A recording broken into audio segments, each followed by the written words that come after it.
We are having some gentlemen right here in the studios of 93.7 FM, and we're going to be talking about the improving teacher capacity for better delivery, and that is ITCD.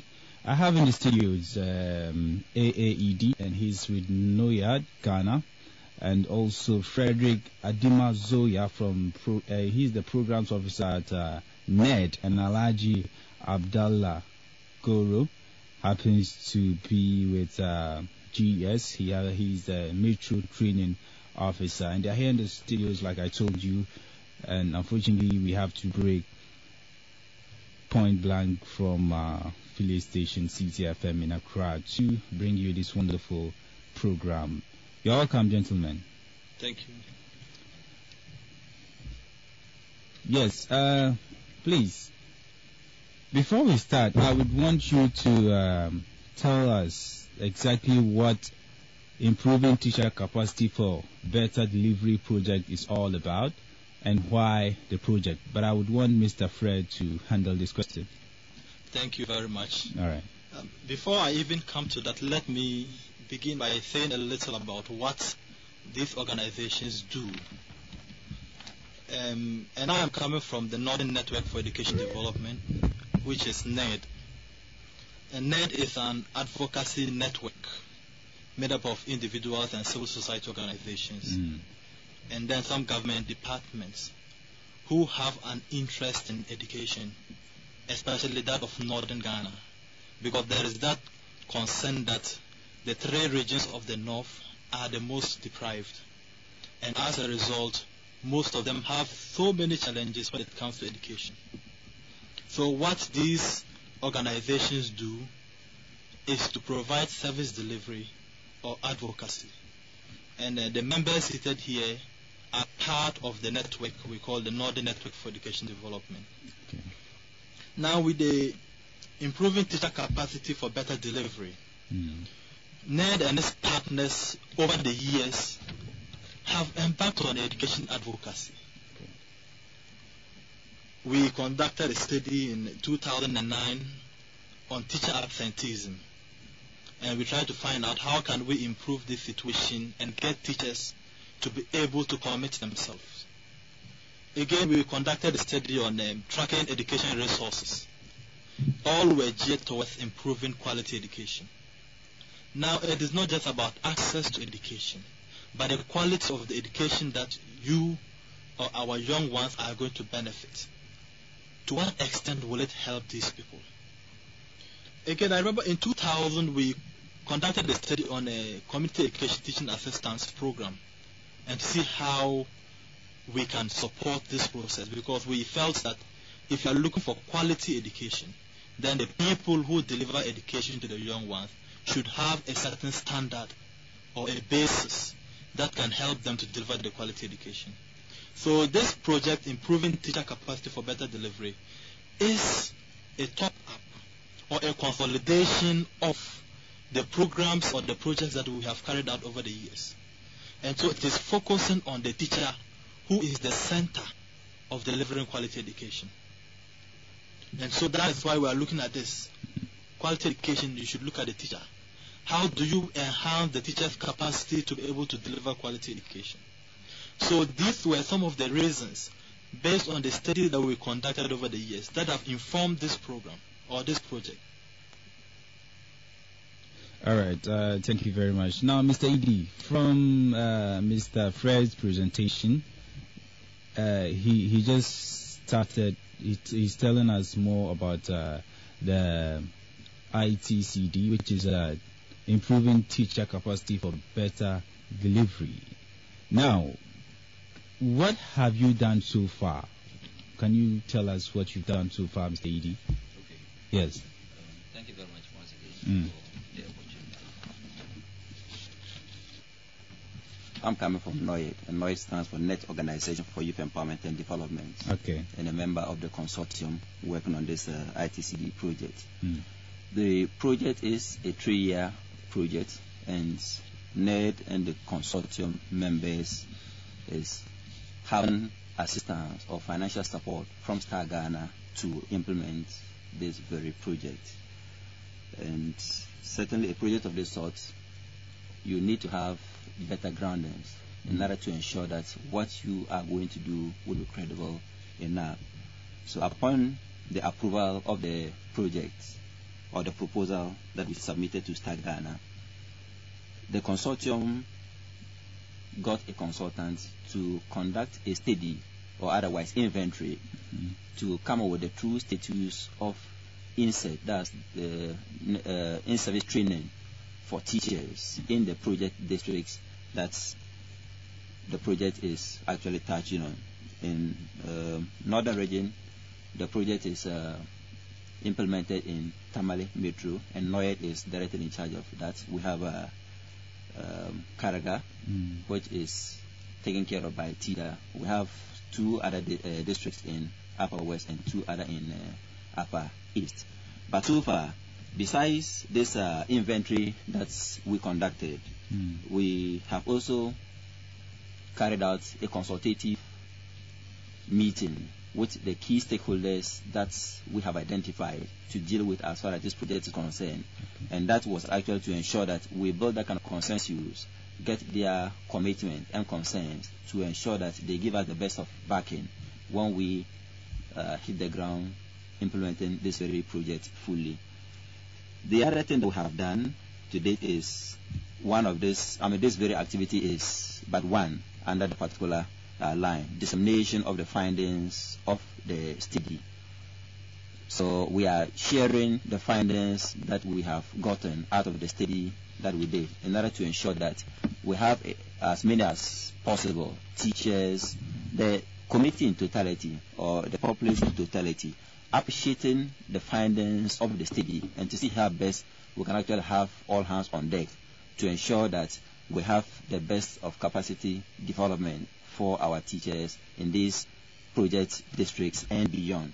So basically, these are some of the things that we have done so far, but a lot are still to be rolled out as far as the project is concerned.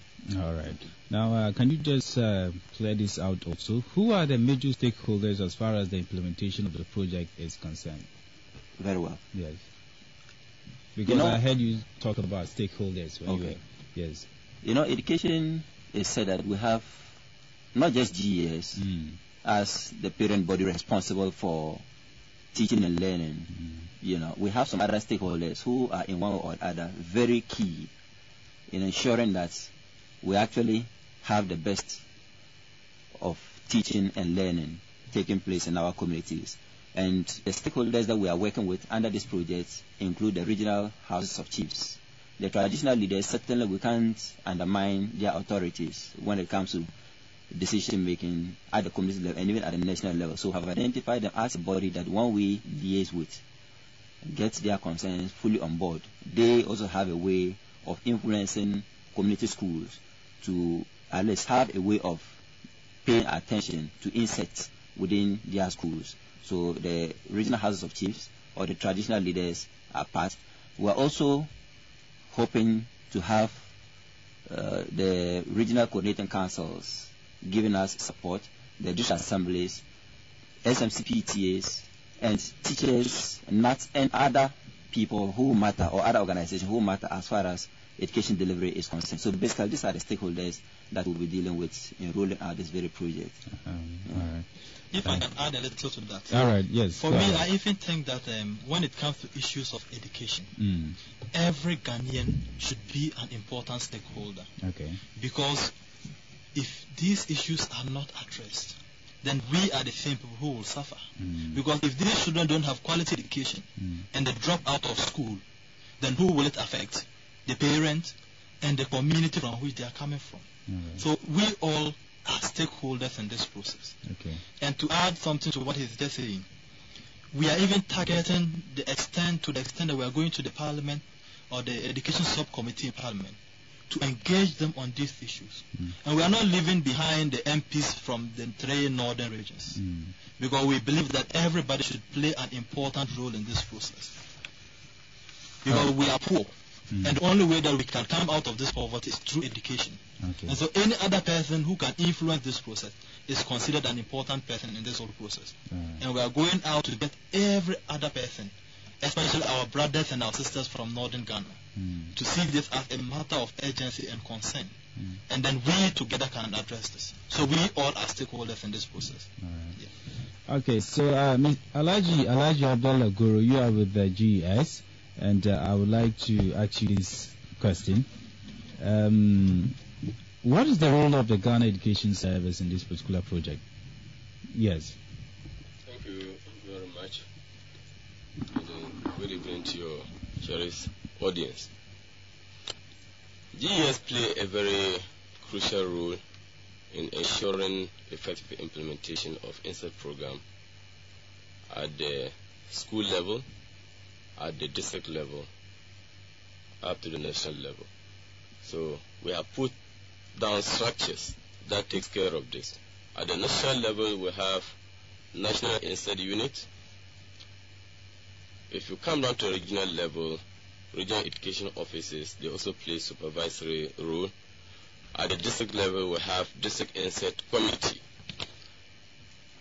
You go beyond the District INSET Committee are charged with responsibility of determining who should constitute District Human Resource Team, that is the master trainers.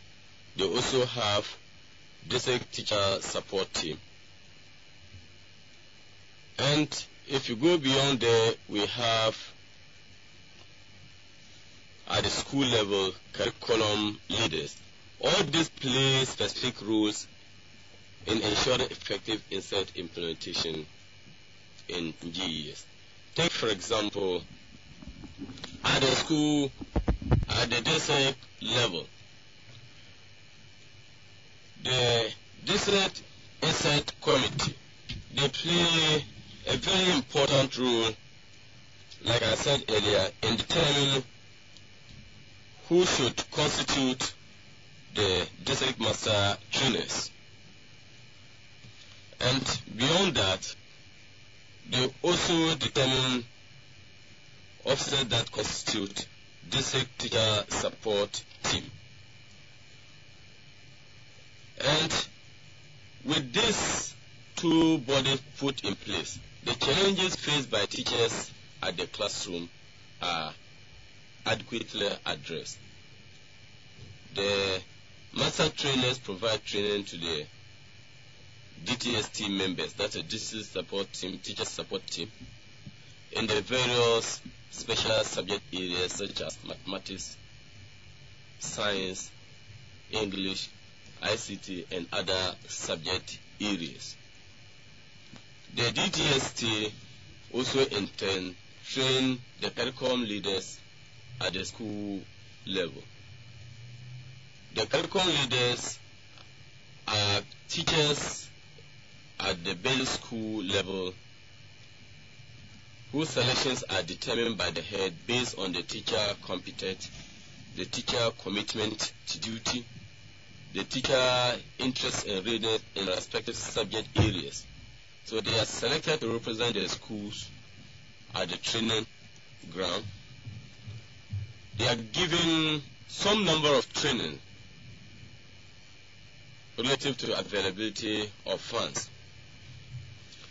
They are trained how to effectively support their colleague teachers teach maths, science, English, and other subject areas, but with much emphasis in science and mathematics, where we believe are the areas that teachers are usually challenged in ensuring effective and efficient lesson delivery.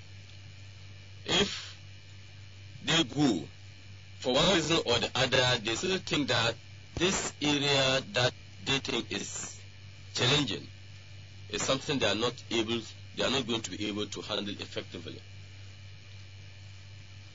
They still discuss this with their head, who will in turn inform the circuit supervisor. The circuit supervisor will pass this to the training officer through district, who will also discuss it with the district INSET committee. They may detail a DTSC officer, or sometimes the training officer will be there to support in the training of the teachers in a particular school concern in the respective challenging area. if you go down to the school level, for example, the curriculum leader,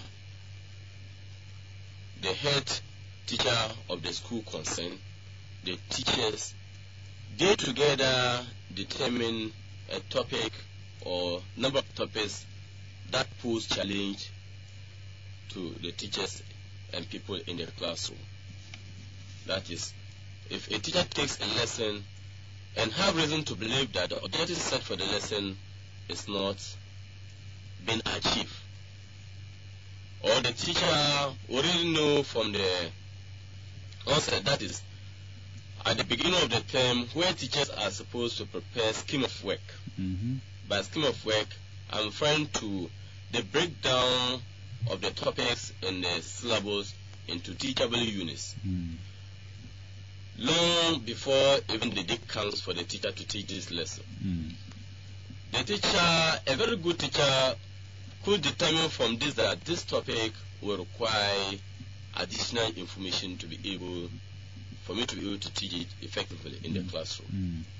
So that such a topic may be discussed with the school curriculum or the head, or even share among colleague teachers how such topic, probably there may be similar topics in other classrooms that may require attention to be addressed, so that when the day comes for them to teach, they can teach it effectively.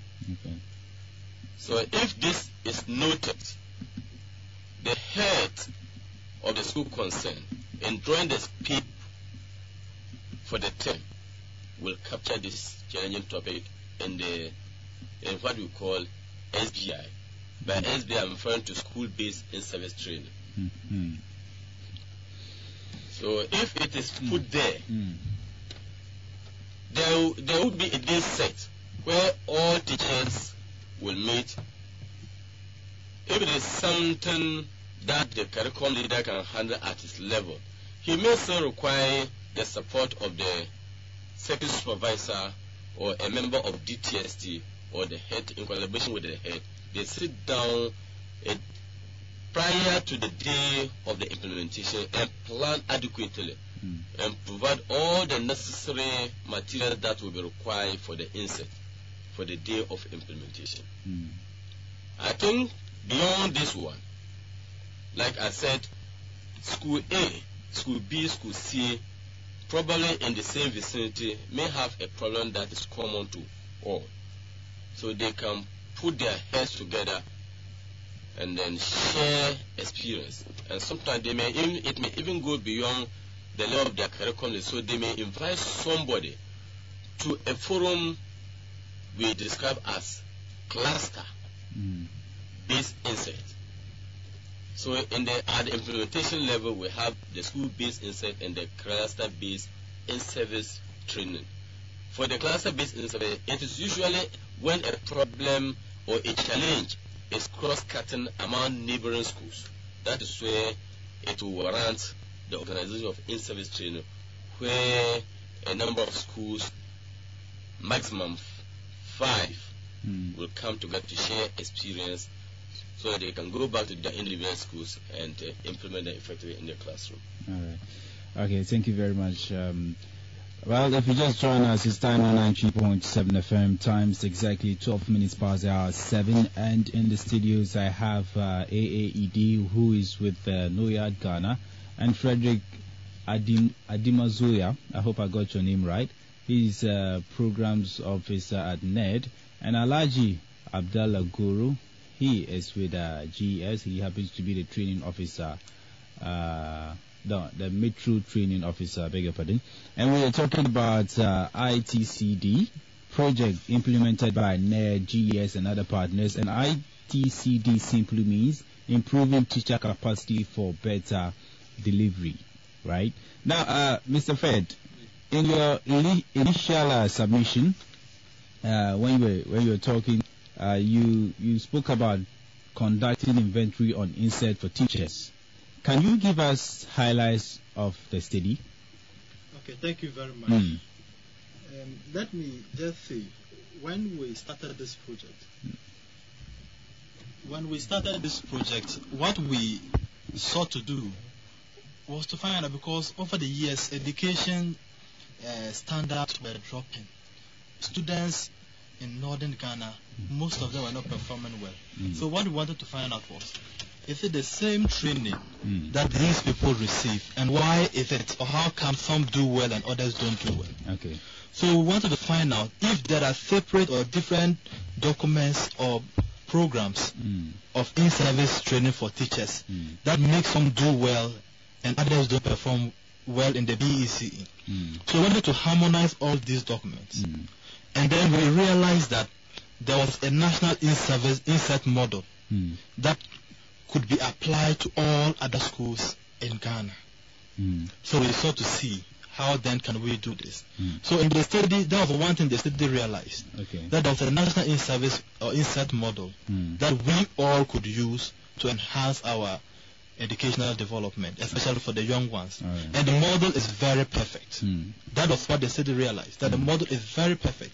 But just that in some other districts or some areas, different schools or different districts had different models that they were implementing because